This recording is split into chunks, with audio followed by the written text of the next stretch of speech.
అంబేద్కర్ కోనసీమ జిల్లా అమలాపురం బీఏఎస్ పథకం ద్వారా ప్రైవేటు స్కూల్లో చదువుకునేందుకు తమ పేర్లు ఆన్లైన్ చేసి తమకు న్యాయం చేయలి పలువురు విద్యార్థులు వారు తల్లిదండ్రులు కలిసి జిల్లా కలెక్టర్ కార్యాలయం ఎదుట నిరసన చేశారు. ఈ సందర్భంగా వారు మాట్లాడుతూ గతంలో బీఏఎస్ స్కీము ద్వారా తమ పిల్లలు ప్రైవేటు స్కూలులో ఫ్రీగా చదువుచున్నారు. అయితే సోషల్ వెల్ఫేర్ అధికారులు ఈ పథకం అయిపోయిందని చేపట్టడంతో వేరే స్కూల్ నందు 1 సంవత్సరం నుండి చదివినారు. మరల ఈ స్కీము అమలవుతుందని మరల ఫ్రీగా చదువుకోవచ్చు అని సోషల్ వెల్ఫేర్ అధికారులు చెప్పడంతో మరల వారి పిల్లలను ప్రైవేటు పాఠశాలలో జాయిన్ చేయగా వారు పేర్లు ఆన్లైన్ అవ్వలేదు అని చెప్పారు. ఈ విషయాన్ని అధికారులు స్పందించి తక్షణమే తమ పేర్లు ఆన్లైన్ చేయాలని జిల్లా కలెక్టర్ వారికి వినతిపత్రం అందించారు. ఈ కార్యక్రమంలో పలువురు విద్యార్థులు పాల్గొన్నారు. జిల్లా అధ్యక్షుడిని. ఆ విధంగా మేము గత 2019 నుండి బెస్ట్ అవైలబుల్ పథకాన్ని రద్దు చేసిన కాడి నుంచి అప్పటి నుంచి ఇప్పటి వరకు పోరాడుతూ ఉన్నాం. అదేవిధంగా మమ్మల్ని బెస్ట్ అవైలబుల్ రద్దు చేసిన తర్వాత కోర్టు తీర్పిచ్చింది, మరలా కొనసాగించండి అని తీర్పిస్తే ఆ తీర్పుని ధిక్కరించి స్కూల్ యాజమాన్యం మమ్మల్ని నిర్దాక్షిణ్యంగా మమ్మల్ని పిల్లల్ని రోడ్డును పడేశారు.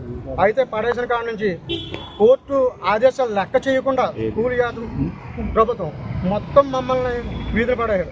అయితే తిరిగి కొనసాగించి మరలా పిల్లల్ని తీసుకున్న తర్వాత మన రీసెంట్గా ఒక 1 year కిందట మరలా పిల్లల్ని తీసుకున్న పిల్లల్ని మళ్ళీ తిరిగి బెస్ట్ అవైలబుల్ పథకంలో కొనసాగుతున్నారు అని తీసుకుని మరలా స్కూల్కి పంపుతుంటే ఫీజులు కట్టాలి, మళ్ళీ బకాయిలు చెల్లించలేదు, బకాయిలు కట్టాలి, అలాగైతే మీ పిల్లలని స్కూల్లో కొనసాగించాం లేదు అని మమ్మల్ని చాలా ఇబ్బంది పెడుతున్నారు.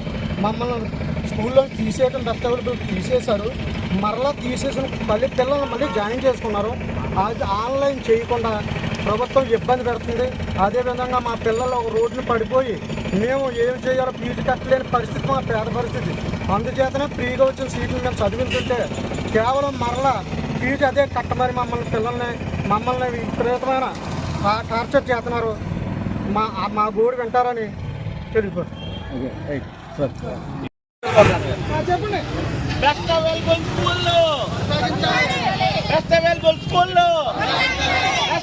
స్కూల్లో 31 మంది విద్యార్థులకు అడ్మిషన్లు, బెస్ట్ అవైలబుల్ స్కూల్ బకాయిలను, బెస్ట్ అవైలబుల్ విద్యార్థుల బకాయిలను, బెస్ట్ అవైలబుల్ విద్యార్థుల బకాయిలను, బెస్ట్ అవైలబుల్ స్కూళ్లను, ఎస్టీ ఎస్టీలు ప్రవేశపెట్టిన బెస్ట్ అవైలబుల్ స్కూల్లో విద్యార్థుల బకాయిలను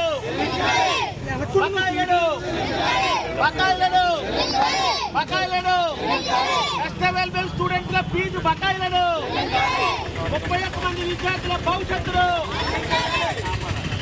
31 మంది విద్యార్థుల భవిష్యత్తును, ప్రైవేట్ స్కూల్లో బెస్ట్ అవైలబుల్ విద్యార్థుల బకాయిలను, ప్రైవేట్ స్కూల్లో బెస్ట్ అవైలబుల్ స్కూల్లో విద్యార్థుల బకాయిలను, బెస్ట్ అవైలబుల్ స్కూల్ విద్యార్థుల బకాయిలను, బెస్ట్ అవైలబుల్ విద్యార్థులకి ఆన్లైన్ కావట్లేదని విజయవాడలో మనం ఎన్నిసార్లు తిరిగినా ఆన్లైన్ కావట్లేదండి. ఆ 31 విద్యార్థులకి ఎవరైతే ఈ ఫీజు బకాయిలు ఉన్నాయో అది వెంటనే చెల్లించాలని ప్రజలు మేము కలెక్టర్ గారిని కలవడం జరిగింది.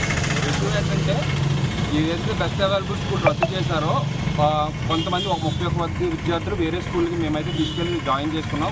మళ్ళీ ఇదైతే మళ్ళీ తిరిగి కొనసాగిస్తామని కోర్టు ఎప్పుడైతే ఆర్డర్ ఇచ్చిందో వీళ్ళే మాకు కబురు పెట్టి మళ్ళీ వెనక్కి రావండి మేము జాయిన్ చేసుకుంటామని చెప్పిన తర్వాత మేము తీసుకొచ్చిన తర్వాత ఇప్పుడు మమ్మల్ని ఫీజుల కోసం అయితే ఇబ్బంది పెడుతున్నారు. 31 విద్యార్థులకి ఎవరికైతే బకాయిలు రావట్లేదు వాళ్ళ వరకు చాలా ఇబ్బంది పడుతున్నాం. ఆ బకాయిలు కొద్దిగా వచ్చేలా చూస్తారని మేము కలెక్టర్ గారు కలవడం జరిగింది.